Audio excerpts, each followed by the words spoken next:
Welcome to The Faithful Steward. This is a podcast all about sharing biblical wisdom and practical insights in order to help church leaders pursue and teach financial freedom as part of Christian discipleship. We believe this is a spiritual conversation, and this is a place where the church needs to lead the way in order to move our communities forward in how we steward God's resources. I'm your host, James Lenhoff, and I am so passionate about this conversation and helping leaders have the confidence to step into it. We believe that if we help people thrive financially and grow spiritually, it changes everything. And I am so excited to join you on this journey. This podcast is brought to you by Good Sense. If you'd like more information about what we're up to, you can go to our website at goodsensemovement.org. All right, let's get started with today's conversation. Well, here we go. It is officially holiday season. We are off and running. I'm sure we are inundated with mailers and emails and promotions as the holiday shopping season has officially kicked off. And oh my goodness, this is an overwhelming time. It's beautiful. There's so much tradition and enjoyment and opportunity for just deep engagement with relationships, great conversations, great experiences that we get to share. There's also a whole lot of opportunity for destruction, for relationships to break down, for conversations to go sideways. There's so much that the tradition of it all can burn out in us. And there's also clearly the opportunity for destruction in our finances. And so this is a really important time for us to get our minds right, to level set, and to engage in this holiday season as faithful stewards of all of these things. Again, we will talk about finances all the time on this podcast, but being a faithful steward is bigger than that. It's about stewarding all of these resources well, and in this season, we will test all of that stewardship.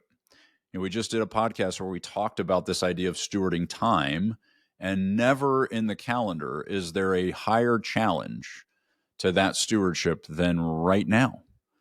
As we get into the holiday season, and there's all the things that we've always done, and so we have to do them. We feel this obligation to be at every holiday party for every organization we're connected to do the same traditions, go see the same things, the lights, the shows. We've got to do all the things because we've done them before, and so we have to do them again. And that is a strain on our time. We also are engaging in relationships that might be broken. They might be contentious, particularly coming out of this election cycle. I'm sure there's still tension and contentiousness that we're dealing with across our relationships. And so when we engage in those relationships, it's really easy to have emotion and conflict roar instead of engaging in deep curiosity and asking great questions and engaging well. And so we want to just dive into how we enjoy this season, how we intentionally engage in this season to make sure that we create opportunities for flourishing and for thriving as faithful stewards, rather than creating opportunities for any of the progress that we've made to kind of fall apart at the last minute as we close out this year. And so let's start with this idea of just our time. You know, when we think about time management, and we talked a lot about this in the last podcast, we are stepping into a season where we will very easily fill our calendar. There are lots of things going on, lots of opportunities to engage, and lots of feelings that we have to do these things. And when we feel like we have to do these things, if you're anything like me, that immediately brings up this emotion of resentment. I'm so frustrated by the idea that I have to go to this thing, I have to be at that thing, I have to show up at the company Christmas party, I have to show up at the neighborhood thing, I've got to show up at these 3 or 4 family functions, I have to do all this stuff. And it's on top of I have to shop, I have to decorate the house, I have to, and all these things take time. One of the things that I have found to be the most powerful tool to break some of that resentment is to just eliminate the phrase, I have to. It's amazing how powerful words are. And when we tell ourselves, I have to do this, we have no choice but to resent or to be frustrated by, because the only reason we're doing it is because we have to. We're obligated. Someone's making us. But that's not true. We don't have to do anything. We don't have to show up at any of this stuff. We always have the choice of not doing those things. It's possible that the consequence of not doing that thing is too painful, is something we don't want, right? If I don't show up at this thing, then this relationship will be broken. If I don't show up at the company Christmas party, maybe, they'll talk about why I wasn't there, and I know the consequence will be negative. Maybe that's something I'm fine with. We have to weigh these things and decide whether or not the consequence of choosing not to do it is worth it. But if we frame it that way, then we can start to tell ourselves, I'm choosing to do this. I don't have to, but I'm choosing to because I actually want to. I want this to happen because I don't want the consequence if I don't. And I know that seems maybe like it's semantics, and it probably is, but it's really powerful. When we can shift away in our brain from the thought I have to the thought I choose to, or even maybe a stretch, I get to, everything starts to open up. We get less resentful and we feel powerful. I've chosen this. This is what I want, rather than I don't want to do this, but I have to. What that does is it starts to help us to prioritize things. If we have really weighed the consequence, I try to start with, what's the consequence if I don't? And some of those things I actually choose not to. That consequence isn't that bad, actually. I'm fine with it. I'll disappoint this person that I only talk to once a year. All right.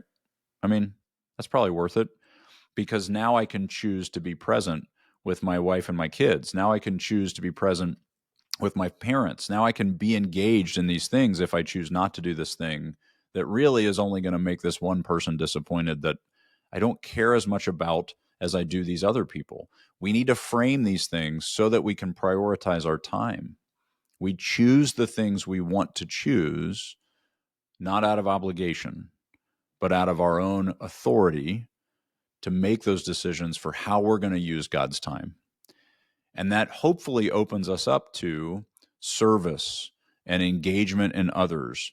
This hopefully is a time where it's not just about parties and celebrations. Hopefully it's also a time where we can choose to invest intentionally in others who are less fortunate and others who are in pain, who are struggling.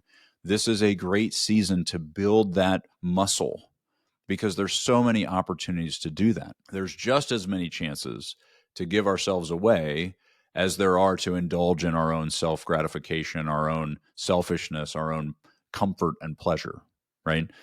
And if we weigh those choices more effectively, we can hold space for both rather than being overwhelmed by these obligations to do all these things. And so start from a place of managing your time, organizing this calendar around the things that you've chosen to do rather than the things that you have to do, and make space for the things you really choose you want to do. If that means that this tradition of going to this show or seeing this particular light display or doing this thing that's an hour away that we've done every year, we don't have to do it this year. Is it worth it? Or are there other things that are more valuable, that are higher priority, that you want to choose instead? We get to do that. Next, let's talk about relationships. How do we steward relationships well in this season? This is a season where relationships can certainly go sideways. They can feel like they've been ignored, or we can engage with other people who tend to charge us up, tend to frustrate us. We only see them a few times a year, and they always bring up the same topics, and they always push the same buttons. What I encourage us to consider in this season is how do we show up with more curiosity? How do we engage in the humanness of the other person by asking great questions, by being uniquely and over the top interested in them, really wanting to understand, really wanting to hear what's going on with them. This is such a great season for us to be able to serve others by being curious about them, being invested in them, and engaging in them. Around the dinner tables, all the different parties we're going to be going to, all the events that we're connected to, we can find spaces to really lean in and be curious and ask great questions. This is also an opportunity to engage in shared experiences. And so where are there relationships that might need a little bit of repair, that might need some time invested in them? What can you do together? I want to encourage us to think about what are those traditions we're choosing and who could we invite to join us? How do we actually bring people in to share that experience with us? This is such an overwhelming season if we just are kind of along for the ride and we're just letting it happen to us.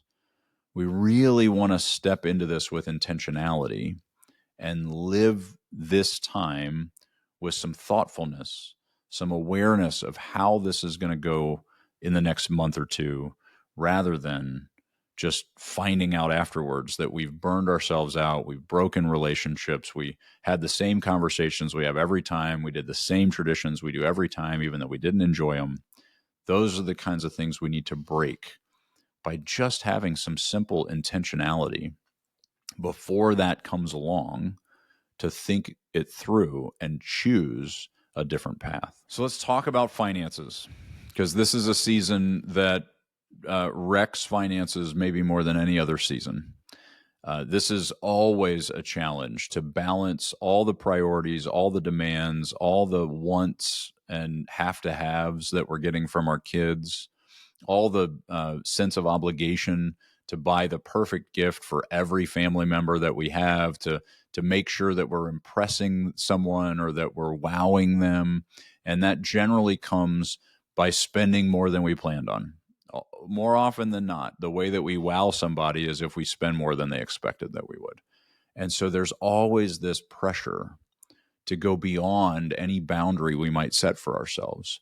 And we've got to be intentional around how we honor those boundaries.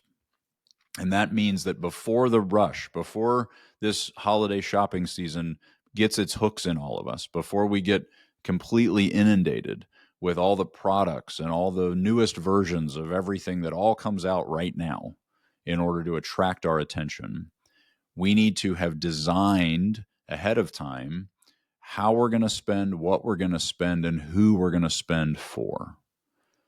Make a list of who you will buy for, not because you have to, but because you're choosing to, and decide ahead of time how much you're going to spend on that person. And here's the thing: spend that money. Don't spend less. If you've decided this is what we can afford, then spend it on them. Spend it on them with joy, with confidence, with a sense of peace around it, because you've already decided this will work. What causes the anxiousness is if you don't know what you should spend, what you can afford to spend, or if you don't even really have a game plan for how many people and who you're going to spend on. You just go willy-nilly and you hope for the best. The way that this ends up working, and you've probably walked this path, is in January, everybody has this hangover. They've overspent, they've overburdened themselves, they've got credit card debt now that they didn't have before. They added to the pile of the weight that they're carrying. And for what? So that on one day, somebody got to open a present that blew them away kind of for 5 minutes, and then the next present blew them away even more, and now you feel inadequate. This is the story that we live over and over and over again, and yet we keep doing it. It's amazing to me how marketing companies have perfected the art of either guilting us into a sense of obligation to buy for everybody, or promising us that we're going to wow the person if we buy them this thing that's out of our price range. But there is so much messaging that takes advantage of all the things that are already in us and just activates it. And what we need to do is decide ahead of time what this is going to look like. Who are the people on the list? And if, when you build that list, it turns out that in order for this to be affordable for you, that means some of these people on the list don't get something, that's just reality. That's okay. I would encourage you to have that conversation before you get to the holiday thing, before you get to the Christmas party, or you get to the white elephant gift, or you get to the whatever. Let them know, hey, just so you know, I'm not going to be able to participate this year, or just so you know, I'm not planning on buying you something, and you don't need to buy me anything either, right? Give them some of that heads up before they get spun up and they're doing all the things. Those spirals, that anxiety just feeds on itself, and we feel like the list is never ending because we didn't make the list to begin with. We need to decide ahead of time, who are we buying for? What are we spending? And when we go to intentionally execute on that list, we're doing it with a plan. There is so little planning that happens. So prioritize based on importance, prioritize based on relationship. Dollar values need to fit into your spending plan. And if you have overspent for the year up until now, the consequence is you need to underspend now. You don't get to have everything. We can't overspend all year and then overspend at the end of the year. Something's got to give. And so face those realities and recognize what it means. And if it means there are people on your list that aren't going to get a gift, that's just the deal. Let them know, give them a heads up, and just own up to it. It's so much easier to do that than it is to go and saddle yourself with giant credit card debt just because you're afraid to have that conversation. We need to have those conversations before we get spun up in the holiday season and end up way overextending ourselves and find ourselves in January digging out of a hole that we should have never dug in the first place. One of the other things I want to inject into this thought pattern is, what does it look like for you to step into generosity as we close out the year, as we're in the holiday season? Are there opportunities for you to say no to consumption, to purchasing, to buying more stuff, and say yes instead to supporting things you care about, to giving generously to those in need, to being about the healing of brokenness and pain that is happening, rather than about self-indulgence and just buying more stuff? I am not anti-gift giving, but I am just wanting to call our attention to this idea that if we don't put generosity in the conversation with some level of intentionality, it will always take a back seat in this season to consumption and self-indulgence, because that's what this whole season has turned into. And so face this time with some understanding of where you are, what is really available, and then give some thought to, how do I carve out some of this for generosity, charitable intent, giving some of this money to people who are in need, rather than just buying more presents for people who, quite frankly, probably could afford to buy that on their own, probably don't need to get something from me. How do we get to a place where we just start to change the narrative from I have to do this because I've always done it, to I'm choosing these, and because I've put boundaries in place and I've chosen intentionally ahead of time, now I've created opportunity for generosity to be part of my experience as we close out the year. We want this to be a season where we engage in the work that God is doing, where we are outward focused. This is a great season to engage your family in that kind of awareness of the pain that's happening around you, so that there's perspective, so that there's an awareness of just how fortunate you are by caring for people who are less fortunate. We want to be others-centered. We want to be focused on what God is doing, not focused on whatever the next tech gadget is. We want to be engaged in gratitude, thanking God for the provision that He's given us, for the for the beauty of the life that we get to experience. We want to engage in contentment that what we have is good. It's beautiful. It's satisfying. The more that we engage in those things, the less we fall prey to this tendency towards overconsumption, and the more that we can actually free ourselves up to be better stewards of our time, of our relationships, of our service and our skills for others, and also better stewards of our finances, so that we're not chasing and striving and overextending in any of those areas. We're actually settled and peaceful and confident and recognizing just how incredible the human experience is when we put some of these boundaries in place and honor God with all that He has given us to manage.